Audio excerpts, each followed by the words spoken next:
So ito na nga guys, no, nakakabit na natin, no. Ayan, no. Ayan. So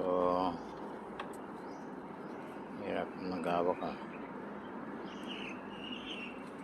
Sususi natin, no.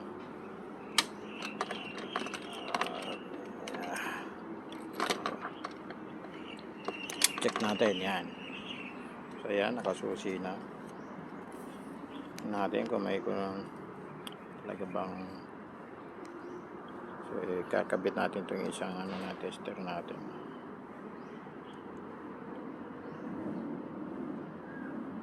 So ayan,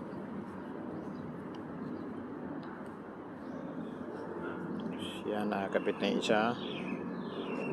Tutusok natin itong isa. May ilaw.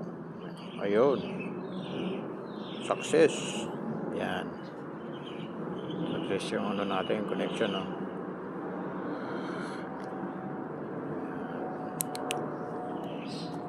So okay, ngayon saksak naman natin itong ito, may guide naman siya,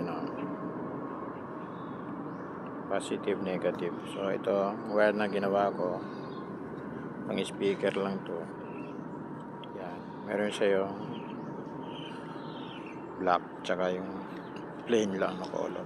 So itong black, ito yung baling negative, kakabit lang natin. So hirap ng one hand, Ayan na. Yan. So next naman itong positive. Dapat ko lang So ayan. So ayan, nakabit na natin.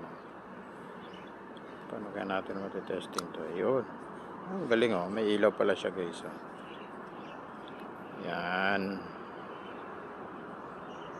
Indicator light pala siya na working siya, Okay.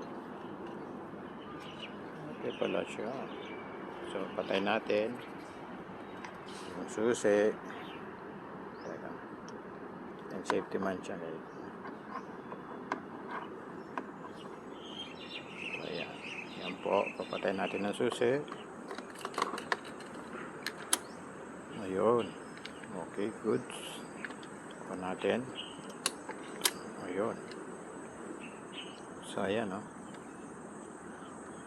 dali lang po pagka kayo mag DIY sa inyo, dali lang.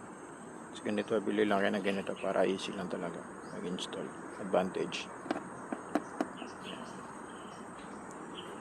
So yun, mamaya kakabit lang natin ito, magagamit lang natin ito mamaya sa pagbiyahe natin, Tapos natin ng work, biyahe konti ng move it.